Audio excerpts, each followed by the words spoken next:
কয়দিন বৃষ্টির জ্বালায় পাগলটা হয়ে গেলাম গা কি যে করি বাজার ঘাট সব শেষ ফ্রিজের সব সবজি কেইসা কুইসা রাইন দে তারপরে গেলাম আর কি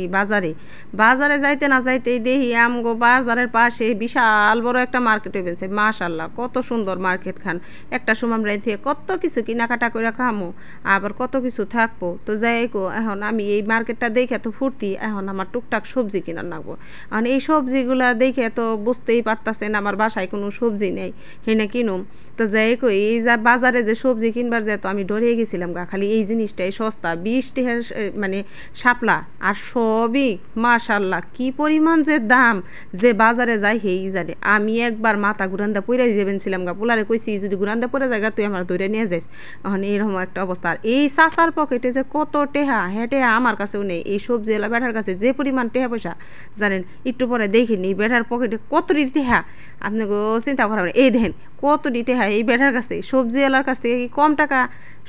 সবাই কিন্তু টেহা পয়সা কামাই করে কিন্তু আমার মনে হয় এই বেটায় বেশি সবজি কিনছে আর এই জায়গায় দেখেন বিভিন্ন প্রকারের মাছ আছে যা পাইছি টুকটাক সবই কম আর বেশি কিনে নিবেছি আবার কারকলগুলো বাইসা নিবেছি জানি বেটাই আমার নাটকে হারে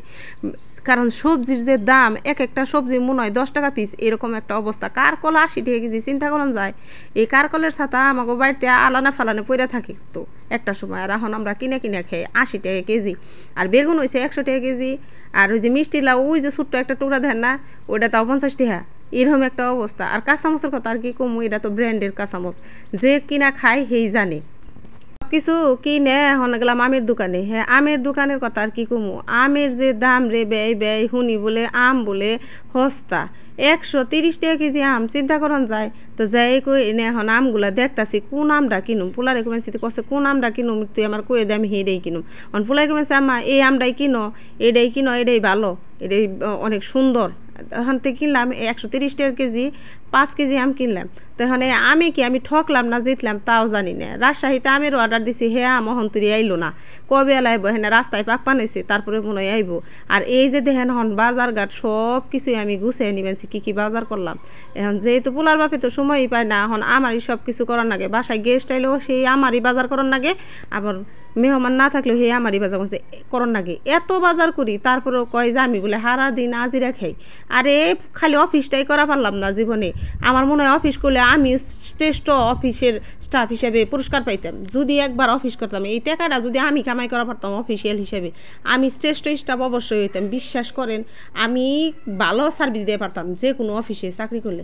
এই সংসারে যখন এত বাজার ঘাট কইরে আমি যদি এত কিছু করা পারি তাহলে অফিস চালানি 1-2 ব্যাপার যারা অফিস করে মনে করে যে কত কাম নেই কোনো কামই নেই চুলায় 2টা গ্যাসের চুলা যখন জ্বালায় যে পরিমাণ ঘামি ওই ঘামারছে এসিতে বইয়া কম্পিউটার চাপা অনেক আরাম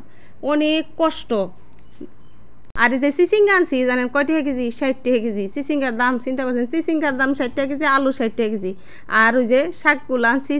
40 টাকার শাক আনছি এই জায়গায় তো সব কিছুই আনছি এগুলো সব একটা করে গুছিয়ে নিতে আসি আবার এগুলো গুছানোর পরে আবার টুকটাক মাছ আনছি শাশুড়ি আম্মা আইছে হ্যাঁ তো ছোটো মাছ খেয়ে পারে না অসুস্থ মানুষ তার জন্য এখন মনে করেন শিং মাছ আনছি জানি একটু শরীরে রক্ত হয় এই কারণে আর আনছি কিছু কই মাছ সব কিছু একাই বাইসা নিয়ে আনছি কারণ আমার তো আর কোনো মানুষ নেই এদিক দিয়ে বাজার করতে করতে কিন্তু অলরেডি রাত হয়ে গেছে গা কারণ আমি বিকালবেলা গেছিলাম বৃষ্টি আসাল যে এই কারণে কয়দিন যাই পারি নাই বাজারে তো বিকালবেলা বাজারে ছোটো মাছ উঠে বিভিন্ন প্রকারের মাছ উঠে এগুলো আনছি বেশি ছোটো আনি নাই আম্মা আবার ছোটো মাছ খাইতে পারে না তো যাই হোক সব কিছুই আমি এগুলো এখন কাইটা কুইটা নিমো তো আমার ব্লগটা যদি আপনাকে ভালো লাগে অবশ্যই আপনারা শেয়ার করবেন লাইক করবেন কমেন্ট করবেন আর আজকের ব্লগে পর্যন্ত টাটা আল্লাহ হাফেজ আসসালামু আলাইকুম।